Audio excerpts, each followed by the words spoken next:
నమస్తే, welcome to big talk. నేను Bhavani. Municipal ఎన్నికల ఫలితాలు రాష్ట్ర రాజకీయాల్లో అత్యంత విచిత్రమైన ఆసక్తికరమైన సమీకరణాలుగా చెప్పుకోవచ్చు. బద్ధ శత్రువులుగా కనిపించే పార్టీలు క్షేత్రస్థాయిలో అధికారం కోసం చేతులు కలపటం హాట్ టాపిక్ అయింది. ఇక దీని వెనుక లోతైన వ్యూహాలు ఉన్నాయనే చర్చ జరుగుతోంది. ముఖ్యంగా బీజేపీ బీఆర్ఎస్ పొత్తు గురించి ఆసక్తికరమైన చర్చ నడుస్తోంది. రెండు పార్టీల ఓట్ షేర్ కలిపితే అది అధికార పార్టీ కంటే ఎక్కువ కావటం, మరోవైపు రఘునందన్ రావు, మహిపాల్ రెడ్డి ఒకే కారులో వెళ్లటం చూస్తే వచ్చే ఎన్నికల్లో కాంగ్రెస్ను దించేందుకు బీజేపీ బీఆర్ఎస్ జత కట్టనున్నాయా అనే అనుమానం రాజకీయ వర్గాల్లో కలుగుతోంది. అయితే వచ్చే ఎన్నికల్లో బహిరంగ పొత్తుగా ఉంటుందా లేదా లోపాయికారి ఒప్పందంగా ఉంటుందా అనేది మాత్రం వేచి చూడాలి. అయితే ఇదే అంశంపై ఇవాల్టి బిగ్ టాక్లో మనం చర్చిద్దాం. మనతో పాటు చర్చలో పాల్గొనడానికి సిద్ధంగా ఉన్నారు కాంబోజు వెంకటేశ్వర్లు గారు, బీఆర్ఎస్ అధికార ప్రతినిధి. నమస్తే అండి వెంకటేశ్వర్లు గారు. ఎస్, అదేవిధంగా తాడిశెట్టి పశుపతి గారు ఉన్నారు, పొలిటికల్ అనలిస్ట్. నమస్తే అండి పశుపతి గారు. నమస్తే వెంకటేశ్వర్లు గారు. మరి మీరు చెప్పండి, నిజంగానే ఈ మున్సిపల్ ఎన్నికల ఫలితాలకు సంబంధించి చూస్తే బీజేపీ బీఆర్ఎస్ పొత్తు అనివార్యమేనా అన్న అనుమానాలు అయితే ప్రతి ఒక్కరిలో వ్యక్తమవుతున్నాయి. మీరేమంటారు దీనికి సంబంధించి? గుడ్ ఈవినింగ్ స్వాతంత్ర టీవీ అండ్ తోటి ప్యానల్ మెంబర్స్ కు. ఈరోజు జరిగినటువంటి మున్సిపల్ ఎలక్షన్ లో అధికార పార్టీ ఎట్లా దుర్వినియోగం అయింది, బీజేపీతో ఎట్లా కుమ్మక్కైంది, బీఆర్ఎస్ పార్టీ సింగిల్ డిజిట్ లో గెలిచిన పార్టీని కూడా ఇవాళ కాంగ్రెస్ బీజేపీ కుమ్మక్క ఎలా చేసినా అనేది అందరూ టీవీలలో పేపర్లో చూశారు. ఎక్కువ మెజార్టీ ఉన్నటువంటి మున్సిపల్ లో బీఆర్ఎస్ పార్టీ గెలిచినా కూడా బీఆర్ఎస్ పార్టీ మున్సిపల్ చైర్మన్ కాకుండా అడ్డుకున్నది కాంగ్రెస్ పార్టీ, గవర్నమెంట్ దానికి సపోర్ట్ చేసింది బీజేపీ పార్టీ. ఇలా ఒక అమన్నగల్లో తీసుకుంటే అక్కడ ఒక్కడే కాంగ్రెస్ కౌన్సిలర్ గెలుస్తాడు, మేము 7 గెలుస్తాము, అక్కడ బీజేపీ 6 గెలుస్తుంది. అంటే ఏ స్థాయిలో రాజకీయ విచారం చేస్తుంది అనేది కాంగ్రెస్ పార్టీ చెప్పాలి. నేను ఏమంటున్నంటే ప్రజాస్వామ్య పద్ధతిలో రాజ్యాంగబద్ధంగా జరిగిన మున్సిపల్ పోర్లో ఒక 52 లక్షల మంది ఓటర్స్ ఉంటే దాంట్లో 42 లక్షల మంది ఓట్లు వేస్తే కాంగ్రెస్ కు వచ్చిన ఓట్లు 15 లక్షలు, 11,80,000 ఓట్లు బీఆర్ఎస్ పార్టీకి వచ్చినాయి, బీజేపీకి ఒక 5 లక్షలు వచ్చినాయి. అంటే బీజేపీ ఎక్కడైతే బాగా వ్యూహంతో ముందుకెళ్తున్నాం మాకు మున్సిపల్ వస్తాయంటే వాళ్ళకు ఎక్కడ ఒక్క మున్సిపల్ కూడా రాలేదు. అది కూడా కాంగ్రెస్ పార్టీ కొమ్ము కాస్తేనే కరీంనగర్ లో కార్పొరేషన్ కైవసం చేసుకున్నారు. అది కూడా అంతంత మాత్రంలో బార్డర్ మార్క్స్ తో పాస్ అయినటువంటి మనకు కనబడుతుంది. ఇంకా కాంగ్రెస్ పార్టీకి వచ్చేసరికి 64 మున్సిపల్ కార్పొరేషన్లు గెలిచింది, బీఆర్ఎస్ పార్టీ 17 గెలిచింది. అంటే 39 మున్సిపల్ కార్పొరేషన్ లో హంగ్ వచ్చింది. ఈ రోజు ప్రజాస్వామ్యంలో 80 ఏళ్ల స్వాతంత్రంలో తెలంగాణలో 60 మున్సిపల్ కార్పొరేషన్లకు వెళ్ళి ఇప్పుడు ఉన్నటువంటి పరిస్థితుల్లో 140 కార్పొరేషన్ మున్సిపల్ ఉంటే ఒక 19 నుంచి 16 మున్సిపల్ ఎలక్షన్ కాలే. ఇప్పుడు హైదరాబాద్ లో కలిపిన ఎలక్షన్ కానీ, హైదరాబాద్ కానీ, ఇలా సిద్దిపేట కానీ, వరంగల్ కానీ చాలా మున్సిపల్ ఎలక్షన్లు కాలేదు. వాటికి ఇంకా టైం ఉంది. కానీ గవర్నమెంట్ లాస్ట్ ఇయర్ ఫిబ్రవరిలో పెట్టాల్సిన ఎలక్షన్ ఈ ఫిబ్రవరిలో పెట్టింది, అంటే 1 ఇయర్ లేట్. అదే మున్సిపల్ ఎలక్షన్ లేట్ గా పెట్టింది. అదే సర్పంచ్ ఎలక్షన్స్ కూడా 3,000 కోట్లు 15th ఫైనాన్షియల్ కమిషన్ డబ్బులు మురిగిపోతున్నాయని ఇవాళ మళ్ళీ 2 ఇయర్స్ తర్వాత ఎలక్షన్ పెట్టింది. అది కూడా బీసీ రిజర్వేషన్ పేరు మీద హైకోర్టు కేసులు, సుప్రీంకోర్టు కేసుల మీద 2 సంవత్సరాల తర్వాత సర్పంచ్ ఎలక్షన్ పెట్టింది. ఆ సర్పంచ్ ఎలక్షన్ లో 90% స్ట్రైక్ రేట్ ఉందని చెప్పారు, కానీ వాళ్ళకి 60% ఉంది. అంటే వాళ్ళు గెలిచిన 6,500 ఒరిజినల్, మేము గెలిచిన 4,300 ఒరిజినల్, బీజేపీ గెలిచిన 800 ఒరిజినల్, ఇండిపెండెంట్లు కానీ ఏకాభిప్రాయం కానీ ఒక 900 సర్పంచ్లు వచ్చినాయి. అంటే వాళ్ళు చెప్పుకోవడంలో తప్పు చెప్తున్నారు, వాళ్ళ క్లారిటీనెస్ కరెక్ట్ లేదు, వాళ్ళు ఇచ్చిన వైఫల్యాలు ఎట్లున్నాయి అంటే 420 స్కీములు ఫెయిల్ అయినాయి, 6 గ్యారంటీలు ఫెయిల్ అయినాయి. ఇవాళ ఢిల్లీలో రేపు బడ్జెట్ ఉంది, 26, 27, 28 బడ్జెట్ కావలసినటువంటి ఫండ్స్ కోసం ఏ స్కీములు పెట్టాలని ఇలా మల్లికార్జున ఖర్గే గారితో, రాహుల్ గాంధీ గారితో రేవంత్ రెడ్డి గారు కూర్చుంటే 2,500 మీరు ఇవ్వలేంది ఎందుకు చెప్పారు, మీరు 4,000 ముసలోళ్ళకి ఇస్తున్న పెన్షన్ ఎందుకు చెప్పారని రేవంత్ రెడ్డి గారిని రాహుల్ గాంధీ గారు, మల్లికార్జున గారు క్వశ్చన్ వేస్తే చెప్పుకోలేని స్థాయిలో ఇలా ముఖ్యమంత్రి ఉన్నాడు. వాళ్ళు అమలు కాని హామీలు ఇచ్చి దొంగచాటుగా అర్రాజు ఒక నడి అంగట్లో అర్రాజు వేలమైతే ఎట్లేస్తారో అట్లా వేసి ప్రజాస్వామ్యాన్ని కూని చేసి మేము గెలిచే గవర్నమెంట్ ను అబద్ధాలాడి రేవంత్ రెడ్డి గారు ఇవాళ మొత్తం మోసమే. నేను ఏమంటున్నానంటే పెళ్లిళ్ళు చేసుకోకుండా నేను వచ్చినాక తులం బంగారం ఇస్తా, మీరు ఇమ్మీడియట్లీ 2 లక్షలు రుణం తీసుకోండి, స్కూటీలు తీసుకోండి, 2500 తీసుకోండి అంటే తెలంగాణలో కాదు భారతదేశంలో ఏ ముఖ్యమంత్రి ఇన్ని అబద్ధాలు ఆడేటోడు, ఇన్ని కేసులు ఉన్నాడు, ఒక మేనిఫెస్టోను అమలు చేయని వ్యక్తి. ఇలా 42% రిజర్వేషన్ ఎక్కడ పోయింది, కామారెడ్డి డిక్లరేషన్ ఎక్కడ పోయింది, వరంగల్ డిక్లరేషన్ ఎక్కడ పోయింది, చేవెళ్ళ డిక్లరేషన్ ఎక్కడ పోయింది, హైదరాబాద్ డిక్లరేషన్ ఎక్కడ పోయింది, ఒక్క హామీ కూడా. నేను ఏమంటున్నానంటే మున్సిపల్ ఎలక్షన్ లో 52 లక్షల మంది ఉంటే 43 లక్షల మంది ఓటు వినియోగించుకుంటే వాళ్ళకు వచ్చిన స్ట్రైక్ రేటు 15 లక్షలు. అంటే మేము పోటీలో లేవా, మేము గెలవలేదా, మేము పోరాడలేదా, ప్రజాస్వామ్యబద్ధంగా మేము కొట్లాడినాం, దాన్ని ప్రజలకు వదిలేయాలి. కానీ మేము గెలిచిన జనగాము, మేము గెలిచిన తొర్రూరు, మేము గెలిచినటువంటి ఇప్పుడు అన్ని నేను ఏమంటే 33 జిల్లాల్లో జరిగినటువంటి 39 హంగులలో ప్రజాస్వామ్యాన్ని కూని చేసి మినిస్టర్లు, పోలీసు వ్యవస్థ దొంగ చెక్కులు ఇచ్చారు. ఇలా బీజేపీ వాళ్ళకు, కౌన్సిలర్లకు, బీఆర్ఎస్ కౌన్సిలర్లకు చెక్కులు ఇచ్చి ఇలా మున్సిపల్ కార్పొరేషన్ చైర్మన్లు అయ్యారు. ఆ చెక్కులు ఇలా ఫెయిల్ అయినాయి. అంటే గవర్నమెంట్ ఏ స్థాయిలో ఉందనేది ఇలా ఉదాహరణ. ఇలా మీరు మంచి చర్చ పెట్టారు. ఇలా బీజేపీ బీఆర్ఎస్ తో ఉందా, కాంగ్రెస్ బీజేపీతో ఉందా అనేది ప్రజలు చూస్తున్నారు. ఎందుకంటే 7 మున్సిపల్లో బీజేపీ పొత్తుతో కాంగ్రెస్ గెలిచింది, 3 మున్సిపల్లో కాంగ్రెస్ పొత్తుతో బీజేపీ గెలిచింది. అంటే ఎక్కడ పోయింది ప్రజాస్వామ్యం? ఏదో ఒక దగ్గర కొంచెం సపోర్ట్ మాకు బీజేపీ చేసినా, మేము సపోర్ట్ చేసినా దీన్ని భూతత్వంలో పెట్టి కాంగ్రెస్ బీజేపీ చూపిస్తుంది. ప్రజాస్వామ్యంలో గెలుపు ఓటములు కామన్, కానీ వ్యవస్థను బదనాం చేయొద్దు, రాజ్యాంగాన్ని బదనాం చేయొద్దు, గవర్నెన్స్ ని బదనాం చేయొద్దు. ఇవాళ ఎక్కడ పోయారు బ్యూరోక్రాట్స్ అంతా? ఎక్కడ పోయారు తెలంగాణ బ్యూరోక్రాట్స్? ఇంతకు ముందు మాట్లాడిన వాళ్ళు అంత ముసుగులు వేసుకొని పండుకున్నాను. ఇలా పార్లమెంటరీ వ్యవస్థలో ప్రజాస్వామ్యాన్ని కూని చేస్తుంటే, నడి బజార్లో ఈడుస్తుంటే కాంగ్రెస్ గవర్నమెంట్ ను ప్రశ్నించే వాళ్ళు లేరు, మేధావులు లేరు. రేవంత్ రెడ్డి నోరుకి ఏమన్నా అదుపు ఉందా? ఇలా ఒక మాట చెప్పాలంటే గవర్నర్ ఇలా స్కూల్ పిల్లలు కానీ, కాలేజ్ పిల్లలు కానీ ఒక నేర్చుకుంటారు, మంచి వ్యవస్థను నేర్చుకుంటారు. మీరు ఏం బూతులు మాట్లాడి పిల్లలకు ఏం భవిష్యత్తు ఇస్తున్నారు? అదే ఆ భాష, ఒక ముఖ్యమంత్రి భాష. ఆ పదవికే వన్న తీసుకురావాలి. కానీ ఆయన మాట్లాడే భాష ప్రజలు అసహించుకుంటున్నారు. ఇవాళ గవర్నమెంట్ గెలిచింది కావచ్చు, కానీ అది గెలుపు కాదు, అది 100% బలుపుతో గెలిచింది, కూని చేసి గెలిచిండ్రు. రాబోయే కాలంలో బీఆర్ఎస్ పార్టీ సత్తా ఏందో ప్రజా ఉద్యమాలు సృష్టిస్తాం. రేపు రాబోయే గవర్నమెంట్ లో గవర్నెన్స్ బాగుంటుంది. రాబోయేది బీఆర్ఎస్ గవర్నమెంటే. 2.5 సంవత్సరాలు వాళ్ళు ఫెయిల్యూర్ గవర్నమెంటే. అయితే మీరు బీఆర్ఎస్ గవర్నమెంట్ రాబోతుంది అంటున్నారు, కానీ ప్రజల్లో వ్యతిరేకత ఉంది అని మరి అధికార పక్షం అంటుంది.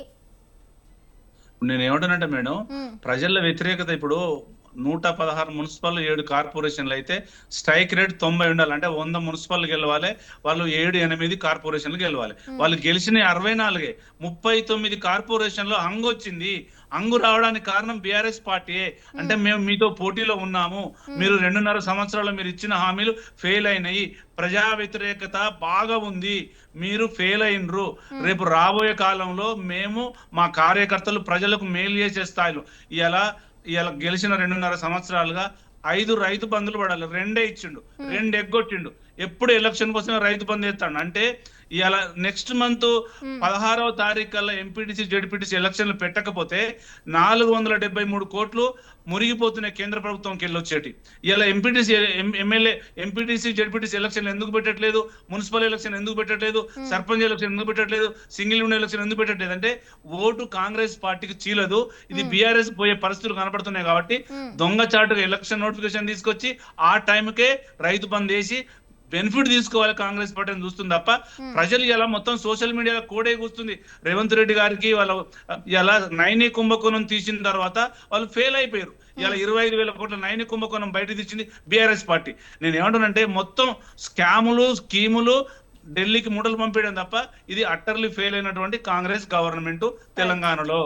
Okay, right. బీజేపీ బీఆర్ఎస్ పొత్తుపై అయితే ఒక ఆసక్తికరమైన చర్చ కొనసాగుతోంది. దీనిపై తాడిశెట్టి పశుపతి గారితో మాట్లాడదాం. పశుపతి గారు చెప్పండి.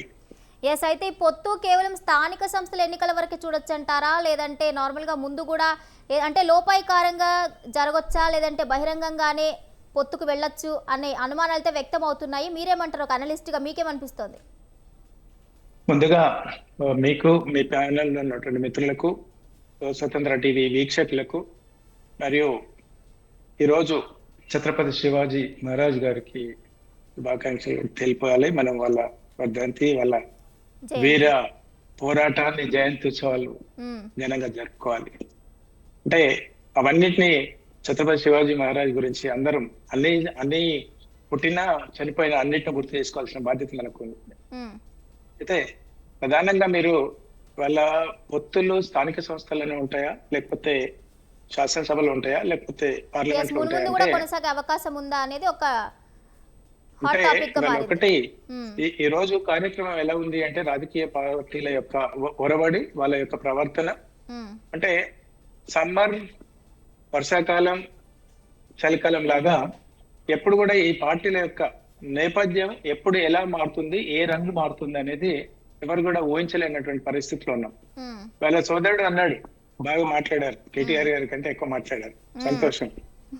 అయితే వాళ్ళ అప్రజాస్వామికమైనటువంటి పద్ధతిలో కాంగ్రెస్, బీజేపీ, బీఆర్ఎస్ ట్రయాంగిల్ లో ఎక్కువ శాతం తక్కువ శాతం అనట్లేదు, ఎక్కువ శాతం కాంగ్రెస్ బీజేపీ ఉందా లేకపోతే తక్కువ శాతం బీజేపీ బీఆర్ఎస్ ఉందా అనేది పక్కకు పెట్టేస్తే అప్రజాస్వామికమైనటువంటి కలయికలు ఈ పార్టీలు చేస్తున్నాయి సమయానుకూలంగా. మీకు ఒక శత్రువు, నాకు మిత్రుడు, నా మిత్రుడు మీ శత్రువు అయినప్పుడు మీ శత్రువు నాకు మిత్రుడు అవుతాడు. ఇది పార్టీల యొక్క సరళి, అది రాజకీయ పార్టీల నేపథ్యం. అది కాదనట్లేదు ఎవరు కూడా. మనం అవునరా కాదనే గత 70 సంవత్సరాల చరిత్రలో తీసుకుంటే ఎక్కడో ఒక దగ్గర వాళ్ళ ఎగ్జిస్టెన్స్ ఉంచడం కోసం, శత్రువు కొట్టడం కోసం ఏదైనా చేస్తారు. ఉదాహరణకు గతంలో వాళ్ళు తెలంగాణ రాష్ట్రం కావచ్చు, లేకపోతే ఉమ్మడి ఆంధ్రప్రదేశ్ లో కావచ్చు, ఎంఐ పార్టీతో ఉండేటువంటి స్నేహం మొన్నటి వరకు వాళ్ళు కాంగ్రెస్ తోనే ఉండి జోషి బీఆర్ఎస్ తోనే ఉన్నారు, బీఆర్ఎస్ తోనే అయిపోయి కాంగ్రెస్ కి వచ్చారు, రేపు కమ్యూనిస్టులు పోతే కూడా అవుతారు, లేకపోతే ఇంకోరు వస్తారు. అంటే ఇప్పుడు బేసిక్ ఏం చెప్పదలుచుకున్నారంటే అవకాశవాద రాజకీయాలు నాయకులు నాయకత్వం వహిస్తుంది కాబట్టి దీనికి నిలువెత్తు తార్కాణం. ఉమ్, అదేవిధంగా భవిష్యత్తులో ఇది కలుస్తుంది కలవదు అని ఎవరు చెప్పలేరు. ఉమ్, అది తప్పకుండా అది జరిగే అవకాశం కూడా ఉంటుంది. ఉమ్, అంటే వీళ్ళ బీఆర్ఎస్ పార్టీ ఒక ఆలోచనతోనే ఏంటి, అధికార పార్టీని ఎలాగైనా దెబ్బతీయాలి, అంటే ఓడించాలి, మేము అధికారంలో కావాలి అనే ఉమ్, ఆలోచనతో బీజేపీ పార్టీ ఉంది, బీఆర్ఎస్ పార్టీ ఉంది. ఉమ్, అంటే ఆ శత్రువుకు ఒక ఇద్దరు మిత్రులు అయిపోతే, ఉమ్. ఇప్పుడు పక్క రాష్ట్రం ఉంది అనుకోండి, ఉదాహరణకు ఆంధ్రప్రదేశ్ ఉంది అనుకోండి, Yes, అవును, వాళ్ళ జనసేన పార్టీ కానివ్వండి, చంద్రబాబు నాయుడు టీడీపీ పార్టీ కానివ్వండి, అవును, వాళ్ళ కలయికతోనే వాళ్ళ జగన్మోహన్ రెడ్డి గారిని కొట్టగలిగింది. అవును. అంటే ఓటు బ్యాంక్ అనేది చీలిపోకుండా ఒక అండర్స్టాండింగ్ తోని అధికారంలోకి వచ్చేస్తే బాగానే ఉంటుంది. కానీ భావ సారూప్యత లేకుండా, భావజాలం వేరు పెట్టుకొని అంటే శత్రువులే మిత్రులుగా మారినప్పుడు ప్రజానికం కూడా ఒక్కొక్కసారి ఆలోచిస్తారు. అంటే ప్రధానంగా బీజేపీ పార్టీ కూడా బీఆర్ఎస్ పార్టీ అధికారంలో ఉన్నప్పుడు వాళ్ళ కాళేశ్వరం విషయం కావచ్చు, లేకపోతే తెలంగాణ మిగులు బడ్జెట్ ఉన్నటువంటి రాష్ట్రాన్ని అప్పులపాలు చేసిండ్రు అన్నారు, రకరకాల ఆరోపణలు ఆ రోజు కాంగ్రెస్ పార్టీ చేసింది, బీజేపీ పార్టీ చేసింది. అంటే ఆ రోజు చేసినటువంటి ఆరోపణలు, ఆ రోజు చేసినటువంటి విమర్శలు, ఆ రోజు చేసినటువంటి పోరాటాలు ప్రభుత్వం పైన రేపు భవిష్యత్తులో కలిసిమెలిసి పనిచేయాలి అనుకున్నప్పుడు ప్రజలు కూడా ఆలోచిస్తుంటారు. అంటే అందుకే నేను కూడా గతంలో ఎన్నోసార్లు నేను ఏం చెప్తున్నానంటే, ఒక న్యూట్రలిస్ట్ గా నేను ఏ పార్టీకి సంబంధించిన వ్యక్తిని కాదు కాబట్టి కార్యకర్తలకు కానీ ద్వితీయ తృతీయ శ్రేణుల నాయకులకి ఏం చెప్తానంటే, మీరు మీ పార్టీల కోసం, మీ జెండాల కోసం, మీ పార్టీ నాయకుల కోసం మీరు కొట్లాడుకోవద్దు, మీరు చాలా చిత్తశుద్ధితో ఉండాలి. మీ నాయకుడు ఎమ్మెల్యేనే మారుతున్నప్పుడు మీరెందుకు మారారు? ఎమ్మెల్యే మంత్రిని కొట్లాడుకొని వాళ్ళు కుటుంబాల ఫంక్షన్లకు వెళ్తున్నప్పుడు మీరెందుకు కలిసిమెలిసి ఉండరు అనేది నేను బాగా ఇంజెక్ట్ చేస్తున్నాను. అంటే ప్రజలు కూడా మమేకం అవ్వాలి, ప్రజలు కూడా శత్రువులుగా ఉండకూడదని కోరుకుంటున్నాను, ప్రధానంగా కార్యకర్తలు. ఎందుకంటే రాత్రికి రాత్రి లీడర్లు మారుతున్నారు, కానీ కార్యకర్తల్ని రోడ్డు మీద వదిలేస్తున్నారు. ఈ నేపథ్యంలో శత్రుత్వం అనేది కింది స్థాయిలోనే ఉంది కానీ పై స్థాయిలో లేదు. వాళ్ళకి ఓన్లీ అధికార శత్రుత్వమే. ఆ శత్రుత్వాన్ని ఎలా మనం ఢీకొట్టాలనేటువంటి ఆలోచన తప్ప గత విమర్శలు, గత ఆరోపణలు అన్నింటినీ పక్కకు పెట్టేసి వాళ్ళ ముందుకు వెళ్ళేటువంటి క్రమంలో ఉంది. వాళ్ళ సోదరుడు అన్నాడు, అంటే కాంగ్రెస్ బీజేపీ ఎక్కువ మున్సిపాలిటీలలో అధికార మార్పిడి జరగడం కోసం జరిగింది, అంటే అధికారం చేపట్టడం కోసం. బీఆర్ఎస్ బీజేపీ ఒక దగ్గర జరిగింది అంటే, ఒక దగ్గర జరిగినా ఎక్కువ సార్లు జరిగిన మాట వాస్తవం. ఇది అప్రజాస్వామికమా కాదనేది ఆలోచించాలి. అయితే వాళ్ళ పార్టీలు కూడా విప్ జారీ చేసినటువంటి పరిస్థితుల్లో కూడా స్థానిక ఉన్నటువంటి నాయకత్వంలో వాళ్ళ రాజకీయ భవిష్యత్తు, ఆర్థిక భవిష్యత్తు పక్కన పెట్టే పరిస్థితి లేకుండా విప్ను కూడా పక్క పెట్టినటువంటి పరిస్థితులు ఉన్నాయి. ఇవాళ బీజేపీ వాళ్ళు కూడా విప్ జారీ చేసినా కూడా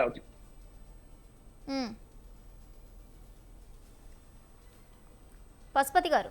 మున్సిపాలిటీలో జరిగినటువంటి ఎన్నికల పర్సంటేజ్ చూసినప్పుడు, లేకపోతే గ్రామ పంచాయతీలో జరిగినటువంటి ఎలక్షన్ల పర్సంటేజ్ చూసినప్పుడు అవును. శాసన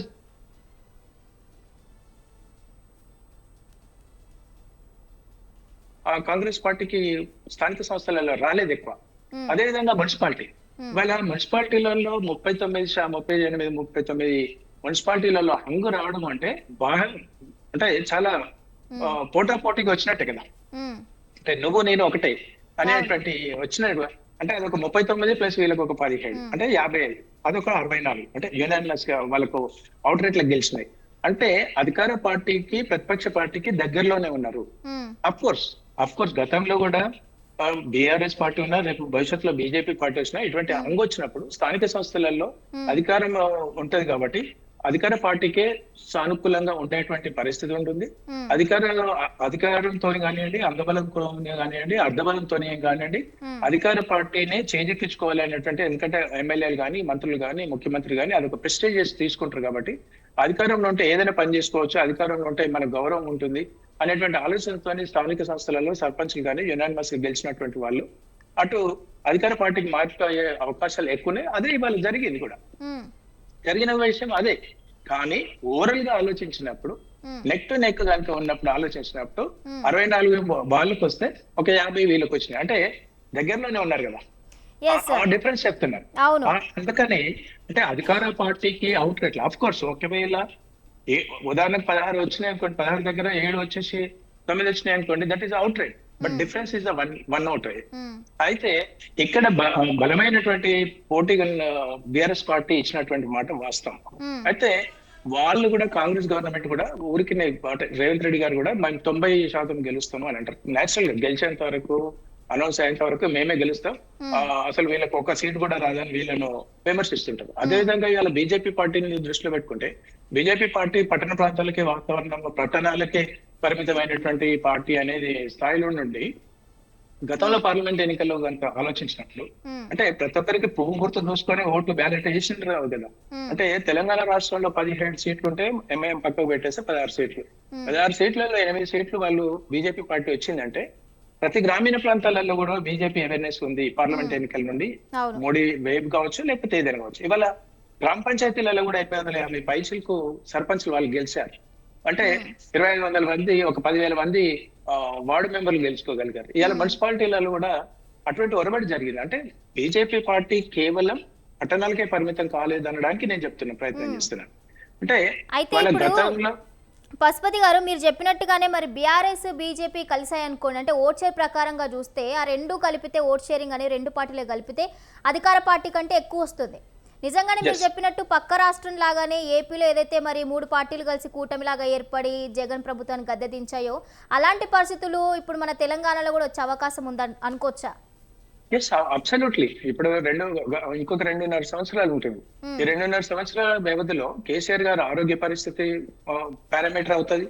కేసీఆర్ గారు అంటే ఇప్పటికిప్పుడు ఉన్నటువంటి ఎలక్షన్స్ లో ఇంకేముంటాయి వీళ్ళకు, ఓన్లీ ఎంపీటీసీ జడ్పీటీసీలు ఉంటాయి. నెక్స్ట్ అది అందులో కూడా స్థానిక సంస్థలలో వీళ్ళు బోటాబోటీగా ఎక్కనే ఇస్తారు. కాంగ్రెస్ పార్టీ అలర్ట్ అవుతుంది, అక్కడ కొంచెం ఉంటుంది. అయితే జనరల్ గా ఏముంటుందంటే, మీరు ఎంత చేసినా కూడా ప్రజానికం కూడా, నేను ఆలోచిస్తాను ప్రజల పక్షాన్ని కూడా మాట్లాడుకుంటాను, అదే ప్రజల యొక్క నాడి కూడా మనకు తెలుసు. మీరు ఎంత చేసినా కూడా ఇవాళ మీకు 5 సంవత్సరాల ఒరబడి వచ్చినప్పుడు ఇవాళ సన్నబియ్యం ఎక్కడ పోయింది, కౌలు రైతులు ఎక్కడ పోయినరు, మహిళా పెన్షన్లు ఎక్కడ పోయినాయి, నిరుద్యోగ భృతి ఎక్కడ పోయింది, జాబ్ క్యాలెండర్ ఎక్కడ పోయింది, రిటైర్డ్ పెన్షన్ల సెటిల్మెంట్ ఎక్కడ పోయింది, ఇవన్నీ స్కూటీలు ఎక్కడ పోయినాయి, ఇవన్నీ ప్రభుత్వాల మీద ప్రతిపక్ష పార్టీలు ఒరబడి అప్పుడు ఇంకా కొంచెం ఎక్కువ గొంతు స్వరం పెంచినప్పుడు అప్పుడు ఆలోచిస్తారు. ఎవరికైనా శత్రువును ఎలా కొడతారు? కేవలం అంటే శత్రువు అంటే ఎవరైతే నమ్మించి మోసం చేసినా, గత ప్రభుత్వం కావచ్చు, ఈ ప్రభుత్వం కావచ్చు, ఎవరైతే మమ్మల్ని నమ్మించి ఎలక్షన్స్ టైంలో మీరు నమ్మించి మోసం చేసి మిమ్మల్ని నమ్మినందుకు మేము ఓటేసినాం కదా, ఆ ఓటేసిన దానికి మీరు ప్రతీకారంగా మళ్ళీ మేము ఎప్పుడు సమాధానం చెప్తామంటే ఓటు వచ్చినప్పుడే చెప్తారు, అధికారంలో మారుతారు. ఎందుకంటే వాళ్ళకి ఉదాహరణకు కొన్ని సందర్భాల్లో బద్ధశత్రువుగా భావించేటువంటి బీఆర్ఎస్ పార్టీని ఆలోచించిన, అక్కడ ఉన్నటువంటి క్యాండిడేట్ ఒరవాడితో ఆలోచించినప్పుడు బీఆర్ఎస్ కేసే అవకాశం ఉంటుంది. అదేవిధంగా కాంగ్రెస్ కమిట్మెంట్స్ ఫెయిల్యూర్ అయిపోయినా కూడా అక్కడ ఉన్నటువంటి వ్యక్తి ఆధారితంగా స్థానిక సంస్థలు జరుగుతాయి కాబట్టి వాళ్ళ స్థానిక సంస్థల్లో అప్పటికి ఇంకొక 4 సంవత్సరాలు అవుతుంది. ఇప్పుడు ఉన్నటువంటి పరిస్థితుల్లో కాంగ్రెస్ పార్టీ ఇచ్చినటువంటి కమిట్మెంట్స్ ఏవైతున్నాయో కమిట్మెంట్స్ ఇప్పటికిప్పుడు ఇచ్చేటువంటి పరిస్థితిలో వాళ్ళు ఫుల్ఫిల్ చేసే పరిస్థితిలో వాళ్ళు లేరు కాబట్టి 5 సంవత్సరాల కాల పరిమితి వచ్చినప్పుడు వ్యతిరేకత సహజంగా ఉంటుంది. ఆ వ్యతిరేకత వచ్చినప్పుడు ఈ పార్టీలు ఏం ఆలోచిస్తాయంటే మనం ఎప్పటికిప్పుడు చెప్తే ప్రజలకు వాళ్ళకు మైండ్ ఇంజెక్ట్ అవ్వదు, మనం వాళ్ళ వ్యతిరేక విధానాలు స్వయంగా అనుభవిస్తే గానీ వాళ్ళకు తెలుస్తుంది అనేటువంటి అంతాలో రాజకీయ పార్టీల ఆలోచన విధానం ఉంటుంది. అప్పుడు ఏం చేస్తారంటే 4 సంవత్సరాల తర్వాత, ఇప్పుడు మీరు పక్క రాష్ట్రంలో జగన్ తీసుకోండి, జగన్ ఇప్పుడు 1 సంవత్సరం వరకు ఖాళీగా ఉన్నారు. గతంలో బీఆర్ఎస్ పార్టీకి ప్రతిపక్షంలో ఉన్నప్పుడు కూడా ఇప్పుడు కేసీఆర్ గారు ఒక 1 ఇయర్ టైం ఇవ్వాలని అన్నారు. అంటే ఇది లాజికల్ ఎందుకు అంటే ప్రజలకు ప్రత్యక్షంగా వాళ్ళు అనుభవించకపోతే మనం ఎంత చెప్పినా తక్కువే. మనం అప్పుడే చెప్పాలి.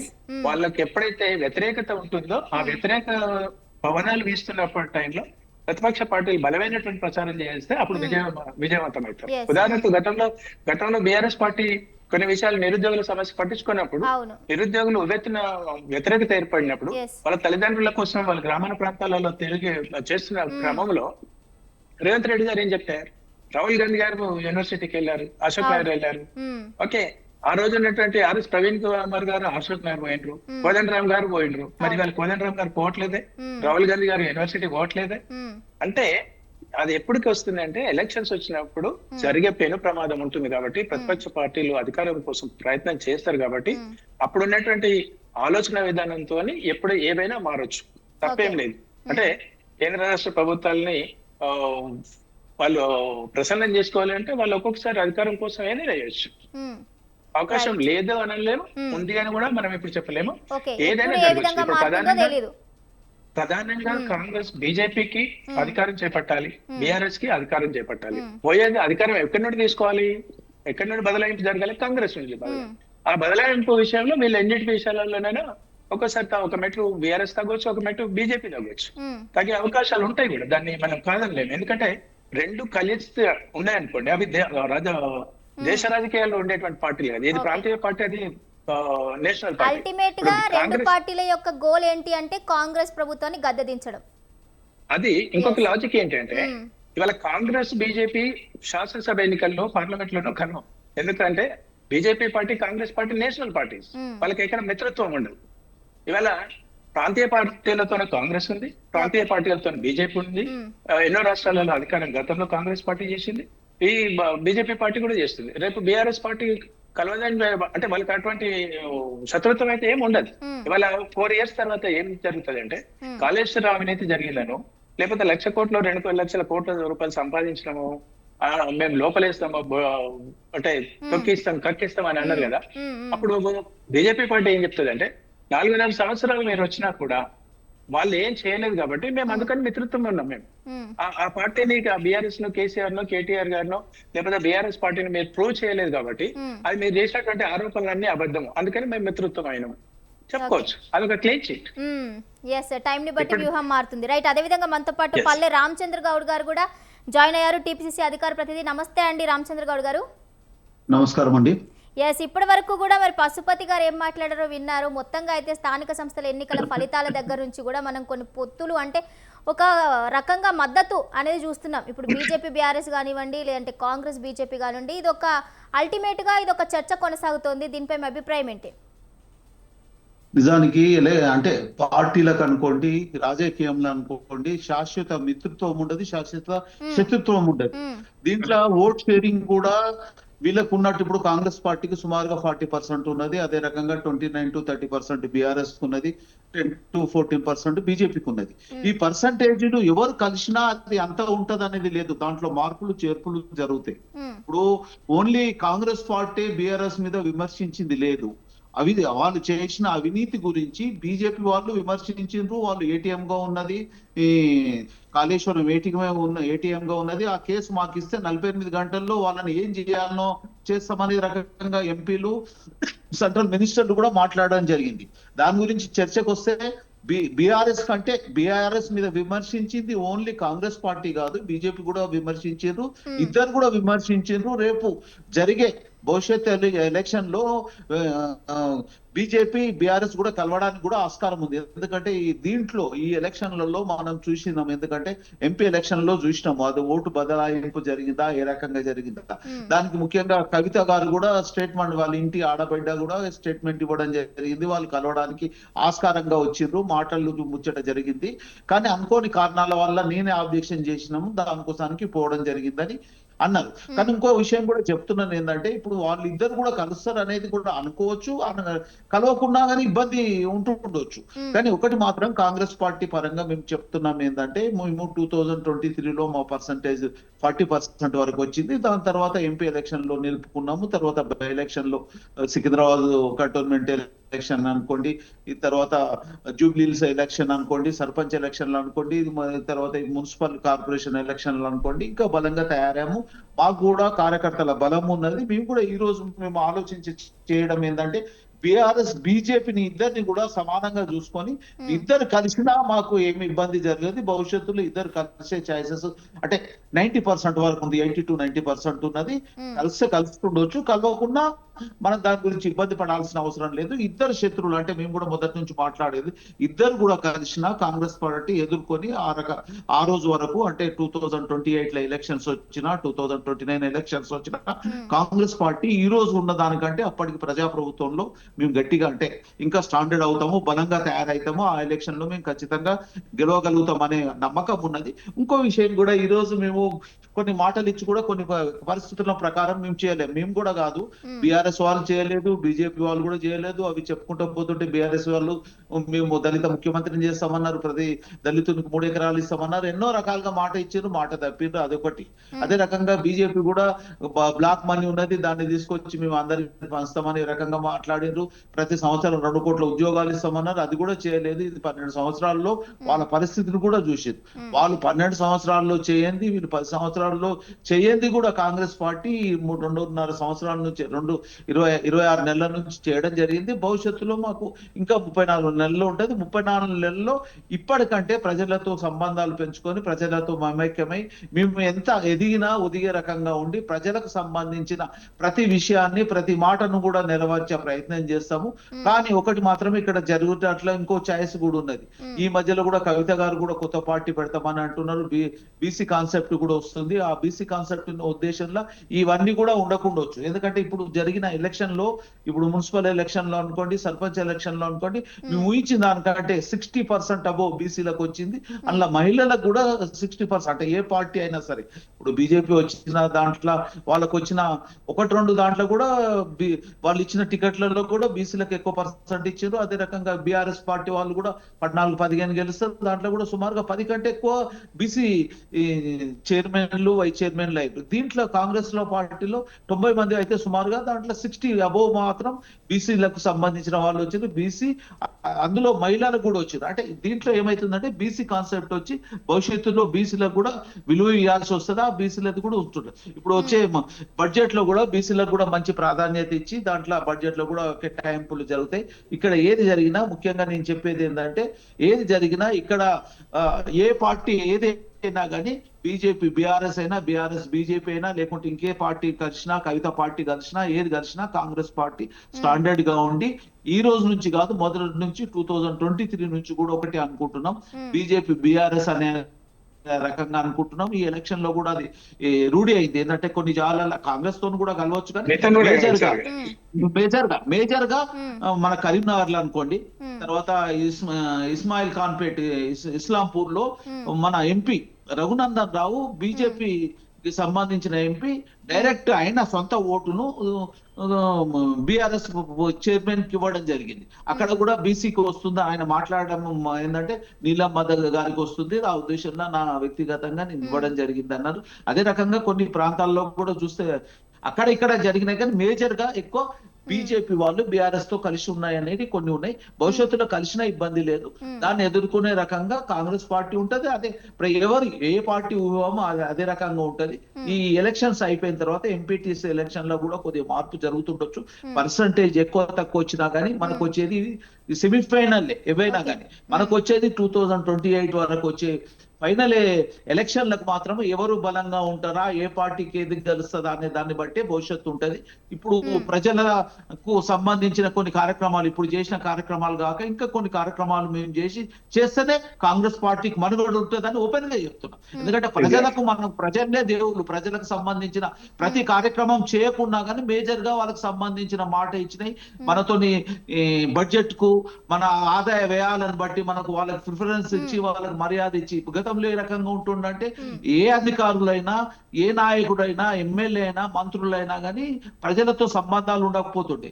ఈ రోజు మేమేం చేయకున్నా కానీ చేసిన కాడికి ఏ చేసినా కానీ ప్రజలతోనే ఎక్కువ సంబంధాలు పెట్టుకుంటున్నాం. ఆ ప్రజల సంబంధాలతోనే విలువ ఉంటది. వాళ్ళకు ఎన్ని కార్యక్రమాలు చేసినా మంచి మాట, దాంతో పాటు వాళ్ళకి చేసే పనులను బట్టి ఉంటది. ఇది మాకు 24-26 నెలల్లో వచ్చిన కార్యక్రమాన్ని మేము కానీ ఒక షాంపిల్ లాగా చూసుకుంటున్నాం. భవిష్యత్తులో ఇంకా హార్డ్ వర్క్ చేసుకొని ఇవి వచ్చినాయి మేము ఎదుగుదలను చూసుకొని ఇంకా ఒక సేవకుల అంటే సేవకులుగా ప్రజలకు సంబంధించిన ప్రతి కార్యక్రమాన్ని మేము నెరవేర్చి భవిష్యత్తులో 2028 లో ఫైనల్లో మేము కాంగ్రెస్ పార్టీ భవిష్యత్తులో వచ్చే ఎలక్షన్ లో మేము ఖచ్చితంగా గెలుస్తామని ఆశాభావంతో ప్రతి ఒక్కరికి కూడా ఉంటుంది. బీజేపీ వాళ్ళకు ఉంటుంది, బీఆర్ఎస్ వాళ్ళ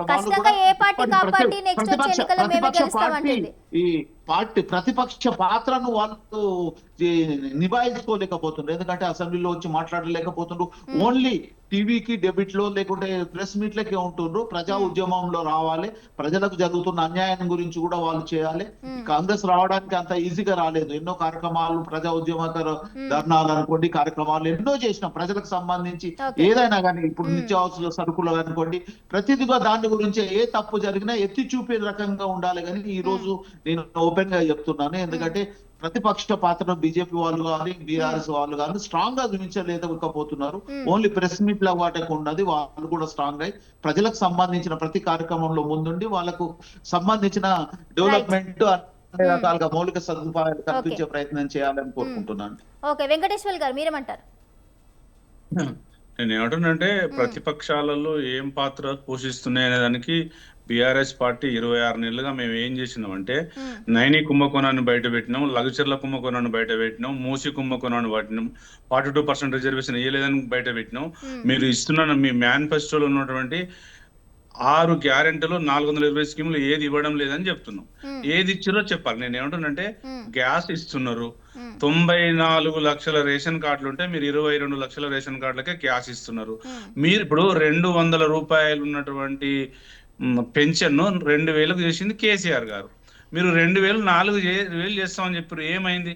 వికలాంగులకు 6,000 చేస్తున్నారు, ఏమైంది? తులం బంగారం ఏమైంది? స్కూటీలు ఏమైనాయి? మహిళలకు 2,500 ఏమైనాయి? అంటే మీరు ఒకవేళ ఈ 26 నెలల్లో బాగా పరిపాలించి ప్రజలకు సేవ చేస్తే మీకెందుకు 64 వస్తాయి? మీకు 100 మున్సిపల్ కార్పొరేషన్లు వస్తాయి. మీకు ఇలా 116 మున్సిపాల్లో 7 కార్పొరేషన్లు మీకు వచ్చినాయి 64. మీరు అక్రమంగా 39 మళ్ళీ కైవసం చేసుకోవడం కోసం పన్నాం. నేను ఏమంటానంటే బీఆర్ఎస్ పార్టీ పార్లమెంటరీ పంతాలనే వెళ్తుంది. ఎట్లా వెళ్తుంది? తెలంగాణ కోసం ఒకసారి కాంగ్రెస్ తో పెట్టుకున్నాం, తెలంగాణ కోసం ఒకసారి టీడీపీతో పెట్టుకున్నాం. తెలంగాణ వచ్చిన తర్వాత మేము 2 పర్యాయాలు 10 సంవత్సరాలు ఏ పార్టీతో పొత్తు పెట్టుకోలేదు. ఇప్పుడు ఓడిపోయినాం. మేము అపోజిషన్ లో గౌరవంగా మా ఎమ్మెల్యేలు, మా ప్రజాప్రతినిధులు ఎక్కడికక్కడ క్వశ్చన్ వేస్తున్నారు. కానీ కాంగ్రెస్ పార్టీ, బీజేపీ పార్టీ ఎట్లుందంటే ఇప్పుడు ఫడ్నవీస్ గారు మహారాష్ట్రకి వెళ్ళి ఫడ్నవీస్ గారు వస్తారు ఒక ముఖ్యమంత్రి ప్రచారానికి, జాతీయ ప్రెసిడెంట్ నబీ గారు వస్తారు ఒక ప్రచారానికి, ఇక్కడ ఒక ఎంపీ నవనీత్ గారు వస్తారు ప్రచారానికి. కానీ వాళ్ళకు మాత్రం ఈ 2900 కౌన్సిలర్లలో వాళ్ళకి వచ్చినాయి 200, 300. టిఆర్ఎస్ పార్టీకి 871 కౌన్సిలర్లు వచ్చారు, కాంగ్రెస్ పార్టీకి 1500 వచ్చినాయి. అంటే కాంగ్రెస్ మేము 10 సంవత్సరాలు ఏం చేసినాము అనేది ప్రజలు గ్రహిస్తారు. కాంగ్రెస్ పార్టీ 26 నెలల్లో ఏం చేసిన అనేది ప్రజలు గ్రహిస్తారు. ఇప్పుడు ఎవరైనా విశ్లేషణ చేసే వాళ్ళైనా మేధావులైనా గ్రహిస్తారు కదా. మీ ప్రజా పాలన బాగుంటే 116 మున్సిపాల్లో మీరు 90% అంటే 90 గెలవాలి కదా. 64 గెలిచినట్టు మీరు 55% గెలిచినట్టు. మేము 16 గెలిచినామా 39 హంగొచ్చినాయి అనేది ప్రజలు చూసుకుంటారు. మీరు ఏం చేస్తున్నారు అనేది ప్రజలు గ్రహిస్తారు. 3వ కన్ను జర్నలిజం గ్రహిస్తుంది. నేను ఏమంటున్నానంటే ఇవాళ గెలుపు ఓటమిలు పక్కన పెట్టండి, తెలంగాణ కోసం 16 సార్లు కేసీఆర్ గారు రాజీనామా చేసిండ్రు. ఇలా ఓడిపోవచ్చు. రేపు మా కార్యకర్తల సమీక్షలు పెట్టుకొని మా కార్యకర్తలను స్ట్రెంథన్ చేసుకొని రేపు ప్రజా వ్యవస్థను చూసుకొని ప్రజా ఉద్యమం సృష్టించు. జడ్పీటీసీ ఎంపీటీసీలో కూడా మేము 40% గెలుచుకుంటాం కావచ్చు, మీరు 50 గెలుస్తారు కావచ్చు. మీరు నిజంగా నిజాయితీ ఉంటే కాంగ్రెస్ పార్టీకి 116 మున్సిపాలు 64 వచ్చినాయి. అది మీరు ఒప్పుకోవాలి. మేము గెలిచినాం అంటే మీరు ఏం చెప్పారు? 85% 90% గెలుస్తున్నారు అంటే మీ వైఫల్యాలు ప్రజలు గ్రహిస్తున్నారు. ఇలా మున్సిపల్లో ప్రజలు ఇప్పుడు పారిశుద్ధ్యం ఎక్కడ పోయింది? మున్సిపల్ శాఖ మంత్రి లేడు, హోం శాఖ మంత్రి లేడు, విద్యా శాఖ మంత్రి లేడు. 2.5 సంవత్సరాలు కావస్తుంది. నాకు తెలిసి నా రాజకీయ అనుభవం ప్రకారం ఈ 80 ఏళ్ల స్వాతంత్రంలో ఏ రాష్ట్రంలో 3 శాఖల మంత్రులు లేకుండా ప్రజాపాలన ఉండదు. అంటే ఇక్కడ నేను ఏమంటున్నానంటే మీరు ఎవరినో ఒకరిని ఇవ్వాలి కదా. ఇప్పుడు అజారుద్దీన్ గారికి ఒక ఎమ్మెల్సీ ఇచ్చిర్రు, ఇప్పుడు 4 నెలలు అవుతుంది, ఇంకా 2 నెలలు అయితే ఆయన ఎక్స్పైర్ అయిపోతాడు. అక్కడ ఎమ్మెల్సీ ఎన్నిక కాలేదు.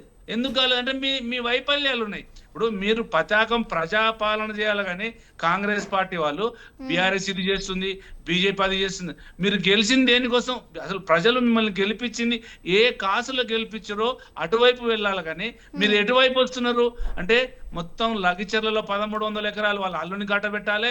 ఇవాళ 140 కోట్లు డిపిఆర్ లేకుండా పాకిస్తాన్కి వాళ్ళ తమ్ముళ్ళకి ఇవ్వాలి. ఇవాళ సమ్మిట్ పేరు మీద లేని కంపెనీలు తీసుకొచ్చి పెట్టుబడులు పెడుతున్నట్టు. ఇలా 2024 జనవరి, 25 జనవరి, 26 జనవరిలో 3 లక్షల కోట్లు పెట్టుబడులు వచ్చినాయి. అంటే 3 రూపాయలు కూడా రేవంత్ రెడ్డి గారు తీసుకురాలేకపోయినరు. నేను చెప్తున్నా 100% ఇది. ఇంకోటి ఏంటంటే ఇలా హెచ్యు భూముల మీద మేమే పోరాటం చేసినాం, లగచర్ల పోరాటం మేమే చేసినాం, నైని కుంభకోణం మీద మేమే చేసినాం, హైడ్రా మీద మేమే చేసినాం, మూసి మీద మేమే చేసినాం, బీసీ రిజర్వేషన్ 42% మీద మేమే చేసినాం. అంతో ఇంత చేస్తేనే పోరాటం చేస్తేనే మీకు వచ్చిన ఆ ఫలితాలు. ఇంకా కొంచెం గట్టిగా చేస్తే ఆ 2028లో గవర్నమెంట్ మాదే అవుతుంది. నేను ఏమంటున్నానంటే మాదా బీజేపీ కాదు, మీరు ఇచ్చిన మేనిఫెస్టో ఎక్కడ అమలు చేయొచ్చు. మీకు నాలెడ్జ్ అంత అమోఘంగా ఉంటే మీ అమలు అయితే మేనిఫెస్టో కమిటీ గారికి తెలియదు. 9th షెడ్యూల్ 41%, 42% ఎందుకు ఇస్తామని చెప్పారు? రైతులకు డిక్లరేషన్ ఎట్లా ఇచ్చారు? ఇలా మీరు ఇప్పుడు మైనారిటీ డిక్లరేషన్ అన్నారు, యూత్ డిక్లరేషన్ అన్నారు, ఏం చేసిర్రు మీరు? ఇప్పుడు నేను ఏమంటున్నానంటే కాంగ్రెస్ పార్టీ ఈ 26 నెలల సక్సెస్ అయింది ఎక్కడంటే 2,50,000 కోట్లు ఇలా అప్పు చేసిన సక్సెస్ అయింది. మేము 10 సంవత్సరాల 4 లక్షల కోట్లు అప్పు చేస్తే వాళ్ళు 2 సంవత్సరాలు చేశారు. ఇంకోటి ఏం తెలుసా? వాళ్ళకి 15th ఫైనాన్స్ కమిషన్ డబ్బులు రాకుండా చేసిర్రు. ఇంకొకటి ఏంటంటే FRPM కు 4% అప్పులు తెచ్చుకోవడం కోసం అప్లై చేసుకుంటారు. అంటే అప్పులు ఎక్కువ చేసుకోవడం కోసం పర్మిషన్ వెళ్తారు. ఇక్కడ ఇవాళ రేపు బడ్జెట్ ఉందంటే కేంద్రంలో ఉన్నట్టు రాహుల్ గాంధీ గారి దగ్గరికి, మల్లికార్జున ఖర్గే గారి దగ్గరికి పోయి గుసగుసలు మాట్లాడి ఏం చేయాలని మాట్లాడుకుని వస్తారు.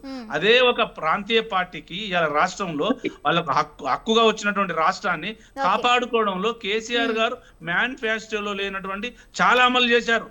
ఇవాళ దసరా సిరులు ఎక్కడ పోయినాయి, షాదీ ముబారక్ ఎక్కడ పోయింది, కళ్యాణ లక్ష్మి ఎక్కడ పోయింది, రంజాన్ గిఫ్ట్లు ఎక్కడ పోయినాయి, క్రిస్మస్ గిఫ్ట్లు ఎక్కడ పోయినాయి, రైతు బంధు ఎక్కడ పోయింది, బస్సు ఫ్రీ అని ఒక స్కీమేనా? Bus schema? లేడీస్ కి ఇస్తున్నారు, జెంట్స్ కు 100%, 200% పెంచారు. అంటే నేను ఏమంటున్నానంటే మీ వైఫల్యం బీఆర్ఎస్ పార్టీ ప్రశ్నించడం కాదు, ప్రజలు యూరియా ఏమైంది? ఇక్కడ యూరియా ఇచ్చారా? భారతదేశంలో యూరియా ఫెయిల్ అయింది తెలంగాణలో. ఎక్కడైనా ఒక ప్రకటన ప్రకారం ఒక ఇండెంట్ పెట్టి ఎంత అవసరం ఉందనేది తెచ్చుకుంటారు. మీరు ఏమన్నా అంటే పతాకం రేవంత్ రెడ్డి గారికి నోరుకు మొక్కాలే, ఆయనకు మన ఉపాసం జనాలందరూ మొక్కారు ఎప్పుడు ఇంటికి వెళ్ళిపోతాడని. నేను ఏమంటున్నానంటే కాంగ్రెస్ అయినా, బీఆర్ఎస్ అయినా, బీజేపీ అయినా, విశ్లేషకులు అయినా ఏం చెప్తారు? ప్రజలు ఏం చెప్తున్నారో అదే చెప్తారు. నా సొంతంగా నేను ఇలా వర్ణించినా, నాకు కొత్త ఏమైనా నేనేమైనా అబద్ధాలు ఆడినా, జరిగే వాస్తవాలు ప్రజలు ఏం ఆడుకుంటున్నది ఒక పార్టీ ప్రతినిధిగా చెప్తాను. అంతేగాని మేము మొత్తమైతే వాస్తవాలను ప్రజలందరూ కూడా గమనిస్తున్నారు అంటారు. అధికార పార్టీ ఏం చేస్తుంది, ఏంటి, అసలు ఇచ్చిన హామీలు అమలు పరుస్తుందా లేదా అనేది ప్రజలు గమనిస్తున్నారంటారు. ఓకే, చర్చకు వెళ్తుంది అని కూడా మనం అనుకోవచ్చు అంటారా పశుపతి గారు? తప్పకుండా. ఎందుకంటే ఇప్పుడు మీరు ఎలక్షన్స్ 2.5 సంవత్సరాలు జమిలీ అనుకోండి, లేకపోతే మామూలుగా వచ్చేటువంటి ఎలక్షన్స్ తీసుకున్నా, ఇంకొక 2.5 years తీసుకున్నా. 2.5 years కాదు, మీరు ఎలక్షన్ బోత్ కౌంటింగ్ అవుతున్నా కూడా ఇంకో 2 గంటలలో క్లారిటీ వస్తుంది అని అన్నప్పుడు కూడా ఇంకా మేమే కలుస్తామంటారు. అంటే అటువంటి వరవని వాళ్ళు రాజకీయ, ఎందుకంటే క్షేత్రస్థాయిలో ఉన్నటువంటి రాజకీయ కార్యకర్తలకు వాళ్ళకు అటువంటి భరోసా ఇవ్వాల్సిన బాధ్యత అదే పని పార్టీలు ఉన్నాయి. ఇప్పుడు రేవంత్ రెడ్డి గారు అక్కడెక్కడో ఢిల్లీలో ఉండి కూడా మనం 90% గెలుస్తామని అన్నారు. అంటే కేటీఆర్ గారు కూడా అంటారు అయిపోయింది కాంగ్రెస్ అయిపోయింది, ఇక మేమే మొత్తం వచ్చేస్తామండి అని అంటారు. సహజం. అయితే ఇప్పుడు ప్రధానంగా ఇద్దరిని సోదరులను ఏం ఆలోచించాలంటే కాంగ్రెస్ సోదరుడు కూడా చాలా చక్కగా చెప్పింది. ఏంటి అంటే ప్రజలకు కావాల్సినటువంటి సంక్షేమం కావచ్చు, ప్రజలకు ఇచ్చినటువంటి హామీలు కావచ్చు, క్షేత్రస్థాయిలో మేము కనుక పని చేయలేకపోతే అది ప్రజల యొక్క వ్యతిరేకత ఉంటుంది, ప్రభుత్వం ఫెయిల్యూర్ అవుతుంది అన్నాడు. అది ఒక నిబద్ధత కలిగిన రాజకీయ నాయకుడిగా ఒక అంటే ఓపెన్నెస్ మైండ్ తో ఉన్నటువంటి వాళ్ళు. కానీ అందరు ఒప్పుకోరు కదా అలా. అక్కడ వచ్చిన సమస్య. వాళ్ళ సోదరుడు బీఆర్ఎస్ సోదరుడు అన్నా వాళ్ళు ఎవరన్నా కూడా ఫెయిల్యూర్స్ ఎక్కడైనా ఉన్నాయి. ఇవాళ బీఆర్ఎస్ సోదరుడు ఏమంటున్నాడు, రాహుల్ గాంధీ గారు ఎక్కడ పోయింది ఆయనకు మేనిఫెస్టో తెలియకుండా రేవంత్ రెడ్డి గారు పెట్టిండ్రు అనేది. అబ్సల్యూట్లీ రాహుల్ గాంధీ గారికి తెలుసు బీసీ గురించి మాట్లాడినంట ఆయనే. మరి ముఖ్యమంత్రి రెడ్డి గారు దానికి చేసిన ముఖ్యమంత్రి సీల్ కవర్ ఆయనే. మరి ఇవాళ అందరూ బీసీ భజన పాడుతున్నారు, అంటే అన్ని పార్టీలు. వాళ్ళ బీఆర్ఎస్ పార్టీ బీజేపీ బీసీ భజన అంటది, ఆయన వర్కింగ్ ప్రెసిడెంట్ ఆయన ఉంటాడు, ముఖ్యమంత్రి ఆయన ఉంటాడు. ఇలా కాంగ్రెస్ రాహుల్ గాంధీ గారు అంటారు బీసీ బీసీ అంటారు. మరి బీసీ అంటే నువ్వు బీసీ ముఖ్యమంత్రి ఎందుకు చేయలేదా? బీసీ ముఖ్యమంత్రిని చేయొచ్చు కదా.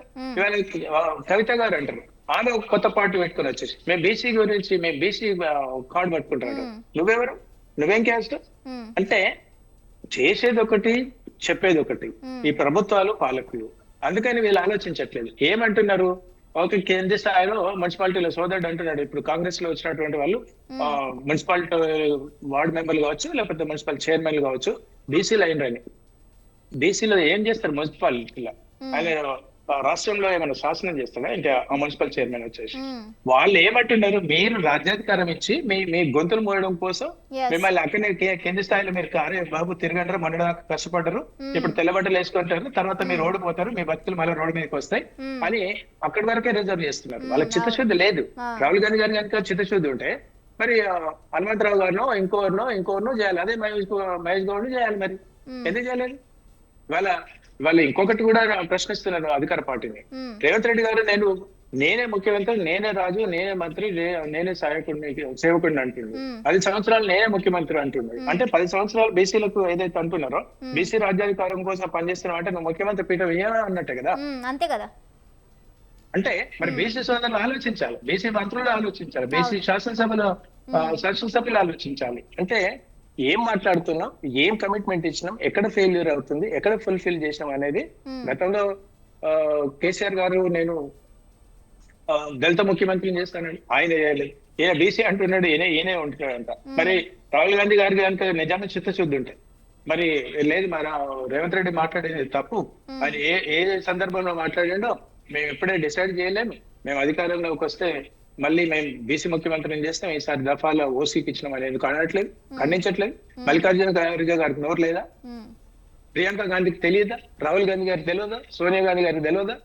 అంటే ఎక్కడ వరకు ఎంత వరకు అయినా పార్టీలో యొక్క సరళి ఎలా ఉంటుందంటే మనం ఏదో స్టేజ్ మీదకి వచ్చినామా, మాట్లాడినామా, ఆ రోజు చప్పట్లు కొట్టించినామా, ఆ రోజు వీరలు వేసినామా, తర్వాత అయిందా పోయిందా, రాత్ గయా బాత్ గయా.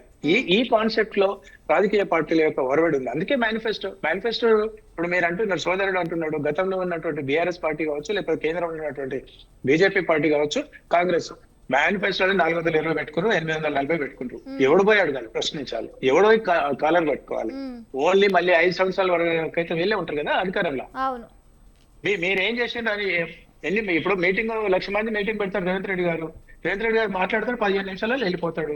రేవంత్ రెడ్డి గారిని ఎవరు ప్రశ్నిస్తున్నారు? ప్రశ్నించే అవకాశం ఉందా? గతంలో కేసీఆర్ గారిని ప్రశ్నించే అవకాశం ఉందా? అంటే ఇవాళ అధికారం రాకముందుకు ప్రజలకు చేతులు కలుపుతారు, ప్రజల్లో భోజనాలు తింటారు, సహపంక్తి భోజనాలు చేస్తారు, లేకపోతే ఎక్కడ చిన్నపిల్లలకు ముడిగడుగుతారు అని చేస్తారు. మరి అలా అధికారంలోకి వచ్చినాక అలా టైం దొరకదు. అందుకని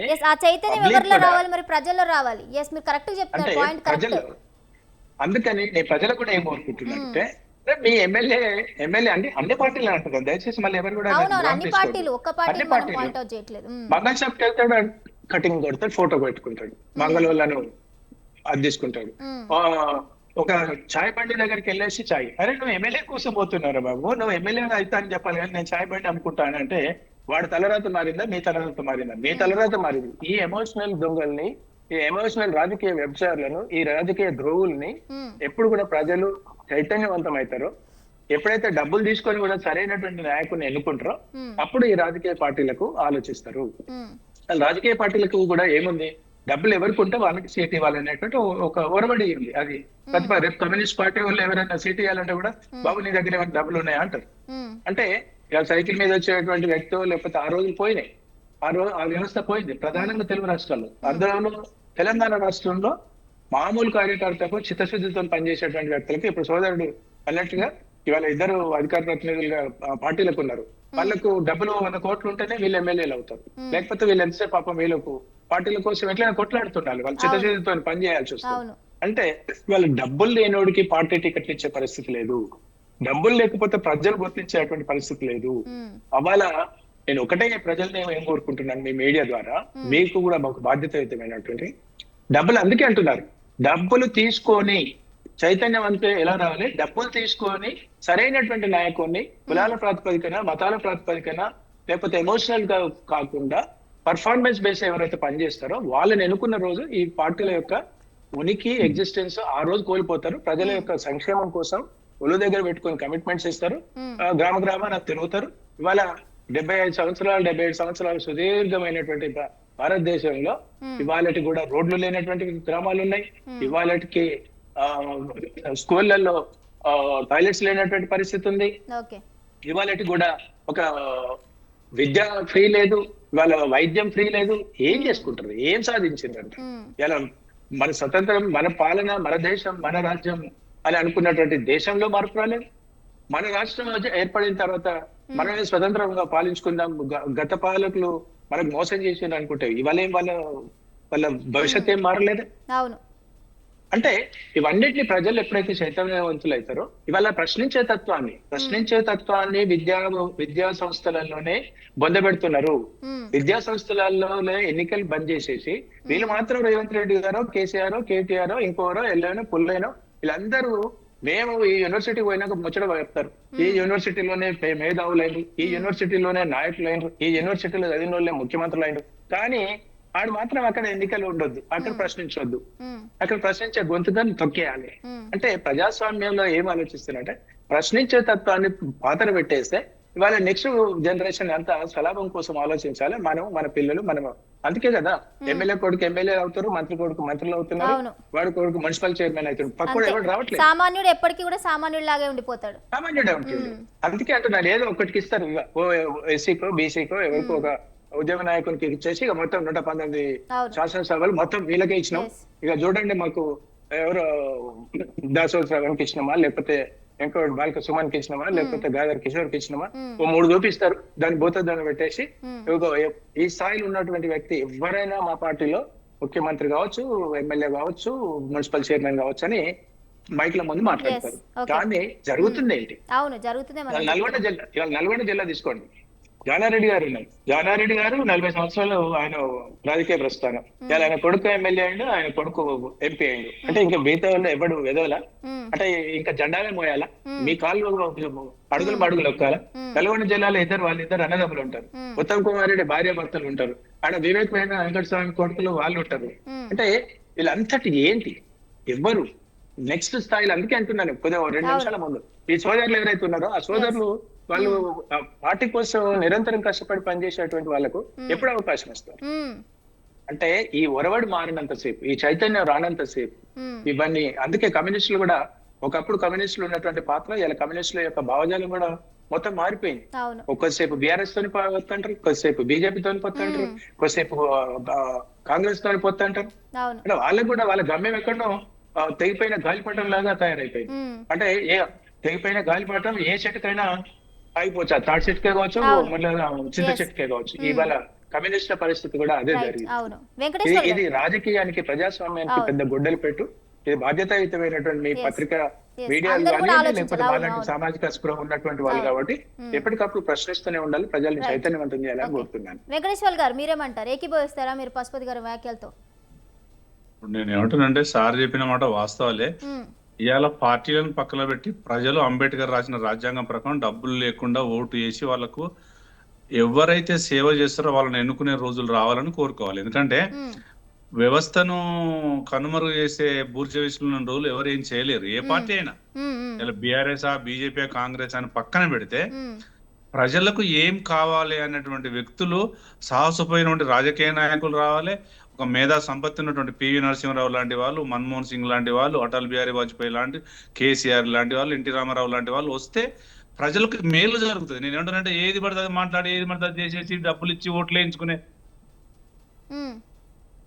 ఓట్లు ఇప్పుడు ఆ పరిస్థితులు ఉండొద్దు. ఎందుకంటే అంబేద్కర్ రాసినటువంటి రాజ్యాంగాన్ని మనం ఏ విధంగా యూటిలైజ్ చేసుకోవాలనేది ఉండాలి. మ్మ్. ఒకప్పటికి ఇప్పటికి తేడాలు వస్తున్నాయి. ఇలా భారత పార్లమెంటరీ వ్యవస్థలో పైసలు ఉంటేనే రాజకీయం చేసేటువంటి కనబడుతుంది. కాబట్టి నేను ఏం కోరుకుంటున్నా బీఆర్ఎస్ పార్టీ ప్రతినిధిగా అంటే, ఎవరైతే ప్రజలకు మేలు కోరుతారో, ప్రజలకు సేవ చేస్తారో వాళ్ళని ఎన్నుకునే స్థాయి రావాలి. ప్రజలు కూడా ఓటు హక్కును సద్వినియోగం చేసుకోవాలి, డబ్బులు తీసుకోకుండా అనేది మనం చూడాలి. నేను ఏమంటున్నానంటే, ఇలా నేను ఒక పార్టీలో ఉండి నా పార్టీ అభిప్రాయం చెప్పడం పక్కన పెట్టేస్తే, ఏ పార్టీ అయినా వితింది ఉన్న జాతీయ పార్టీ అయినా ప్రాంతీయ పార్టీ అయినా అంబేద్కర్ రాసిన రాజ్యాంగ మూలాలను మనం పుణికిపుచ్చుకుంటే పార్లమెంటరీ వ్యవస్థలో ఓటు అనేది అది మంచి బుల్లెట్ కన్నా పవర్ అయింది.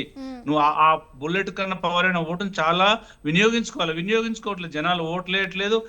సిటీ లాంటి దాంట్లో 50% అవుతుంది, ఇలా రూరల్లో 73% అయింది మన మున్సిపల్లో. నేను ఏమంటానంటే, మున్సిపల్లో అట్టుంటే ఇక రేపు రాబోయే తరాలకు ఎట్లా అందుకనే నేను ఏమంటానంటే, కొత్త యువత రాజకీయాలకు రావాలి. ఇవాళ డబ్బు లేని వ్యవస్థను తీసుకురావాలి. మంచి పార్లమెంటరీ వ్యవస్థను మనం రాబోయే తరాలకు ఇవ్వాలనేది బీఆర్ఎస్ పార్టీగా ఒక వ్యక్తిగా నేను కోరుకుంటున్నాను. Right, okay, thank you Kamboju Venkateswarlu గారు, అదేవిధంగా పల్లె రామచంద్ర గౌడ్ గారు, తాడిశెట్టి పశుపతి గారు, థ్యాంక్ యూ సో మచ్ అండి డిబేట్లో పాల్గొని మీ యొక్క అభిప్రాయాన్ని వ్యక్తపరిచినందుకు. చూసారు కదండి, ఇది వాళ్ళ బిగ్ టాక్. మరో అంశంతో మళ్ళీ కలుద్దాం. అంటే దానికి కీప్ వాచింగ్ స్వతంత్ర.